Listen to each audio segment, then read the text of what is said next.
sa Balitang Express. Representative Rep.Lito Atienza nagbigay suporta sa Abs-Cbn na nabigyan sila ng franchise renewal. Panoorin ang buong detalye sa video nito. Of representatives where we all belong. Magalang-galang na Speaker, ngayong Marso 30, matatapos po ang prangkisa ng isang institusyon na kaakibat na kasama, katulong sa ating nation building sa nakaraang 25 taon. Mr. Speaker, I'm talking about the case of the ABS network. They have applied for an extension, renewal of their franchise.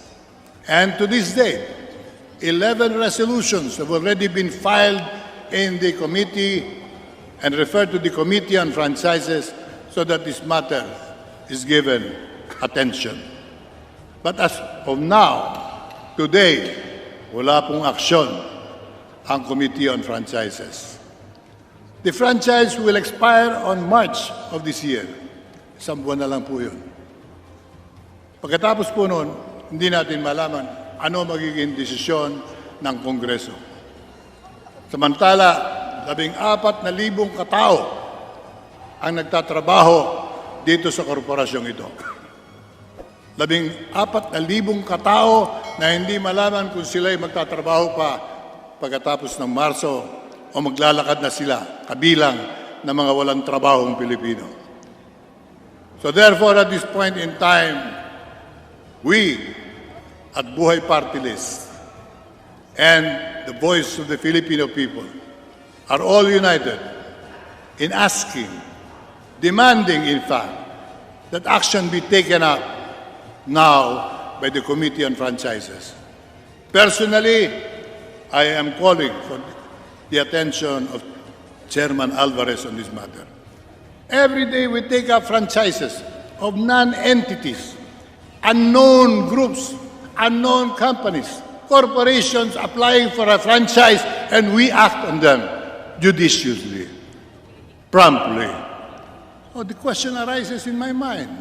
Why are we dragging our feet on a very critical issue like the franchise renewal of a television network which has been part and parcel of our past, present, and depending on the future?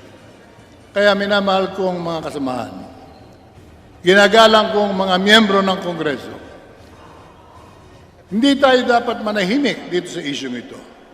Today, the Office of the Solicitor General filed a case in the Supreme Court for a quo warranto so that the franchise be ended.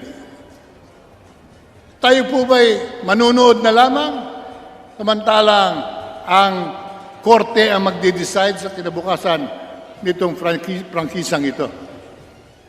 I urge each and every member of Congress today, we should demand for the Committee on Franchise to meet on this issue. Otherwise, kung ayaw pong gumalaw ng chairman, pwede na siya mag-resign at pumalit ang magde-decide at mangunguna sa deliberations nitong prangkisang ito. Ang sabi nila, marami daw kontra dito sa renewal. Ang sagot natin, pabayaan natin magsalita ang kontra. Magsalita sila. Pakinggan natin sa pagbubukas ng pag-usaping ito sa committee. Yun ang pagkakataon, maglahad ng katotohanan yung mga naniniwalang hindi dapat ma-renew ang kontrata. Ay yung naniniwala po namang dapat ipagpatuloy ang prangkisa, ay mabibigyan din po dapat at dapat lang pagbigyan ng kanilang pagkakataon, ipaliwanag sa bansa bakit kailangang ma-renew itong kontratang ito. But inaction will only spell the slow weakening of the foundations of our democratic system where the executive is now taking the task of acting on the franchise issue of ABS. Pag tayo po hindi gumalaw at ang Korte Suprema ang magbibigay ng desisyon, nangangahulugan lang that this Congress is really paralyzed with inaction. And we should not be deserving to be called representatives of the people. Each and every member of Congress today should be considered as a duly elected member of this body that will decide on franchises in the country. That is a mandate of the Constitution, Mr. Speaker. Hindi po ito whimsical, discretionary, hindi po pwedeng ibang araw, sa ibang araw ay ipapasa natin sa executive ang decision. We, as the Congress of the Philippines, is mandated by the Philippine Constitution that all franchises are deliberated on in Congress. Prangkisa maliit, prangkisang malaki, kailangang may aksyon ang Kongreso ng Pilipinas. There are 11 resolutions pending, and there is an equal number of resolutions pending for the approval of the renewal. Wala akong alam na nag-file na resolusyon na nagsasabing huwag aprubahan. Overwhelming ang nabasa kong mga resolusyon na aprubahan ng prangkisa. Maraming resolusyon na nagsasabing pag-usapan na, mag-deliberate na ang Kongreso. Yung mga miyembro ayaw kung makialam, ayaw niyong lumahok, huwag kayong lumahok. But it behooves the Committee on Franchises, Chairman Alvarez, Speaker Cayetano, you should act on this matter. The integrity of the House is at stake. Shall we allow the Office of the Solicitor General to take up the issue in the Supreme Court while we watch from the sidelines? Yan po'y magbibigay sa atin ng isang masamang mukha na ang Kongreso ng Pilipinas ay hindi Kongreso na gumaganap ng kanilang tungkulin. We are nothing. We will be considered as nothing, even non-existent, if we give up this function. So today, I take the opportunity to raise a question not only personal but collective privilege of each and every member of Congress. We should demand for the Committee on Franchises to immediately take up the different resolutions filed by distinguished members of this House. Hinihingi nila na tayo ay magsalita, tayo ay kumuha ng kanya-kanyang bahagi. Kung kayo kontra, magsalita kayo. Kung kayo naman ay sangayon ma-renew, magsalita rin kayo. Hindi pwedeng nanonood lang tayo while the Supreme Court tackles the issue. This is not a matter for the Supreme Court, and we hope the Supreme Court doesn't even take up the matter, simply because this is a matter that should be taken up in Congress as mandated, and I repeat, mandated by the Constitution.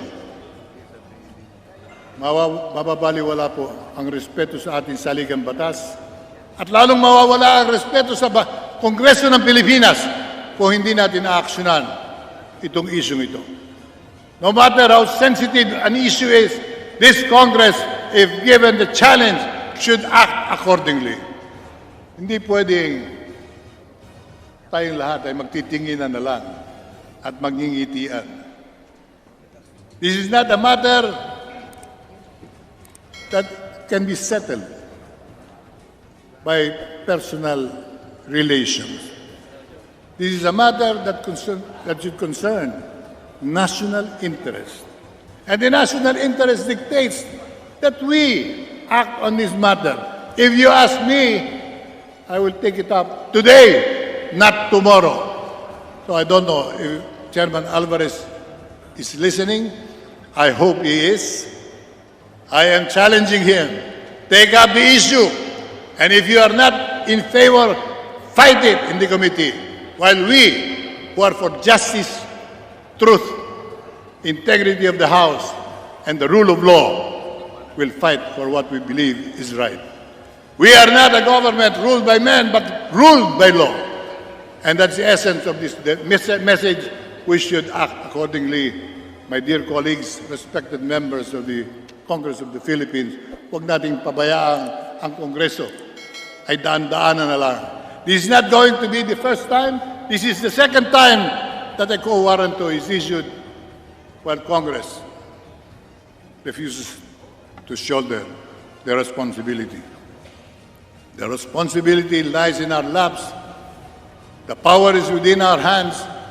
The duty of performing our duties is definitely primary and primordial than any other interest. And the fate of 14,000 corporate employees, talents, and different members of the organization are looking at us, and they form a sizable portion of our society who have been very active in the shaping of the nation. Aksyonan po natin ito, Mr. Speaker, and I also appeal to the Speaker of the House, Speaker Cayetano, to cause the immediate taking up of the issue of the ABS, not tomorrow, but today. The rule of law must be upheld at all times. That's what we are here for. And that's our sworn duty, Mr. Speaker. Kaya ako po'y humihingi ng tulong sa inyong lahat. Nananawagan sa lahat ng mga miyembro, isang tabi natin ang ating personal na damdamin. Ang pag-usapan natin ay kagalingang pambansa at pambayan. Maraming salamat po sa pagkakataon. At yan ang ating balita. Maraming salamat sa inyong pagsubaybay. Ito ang Balitang Express.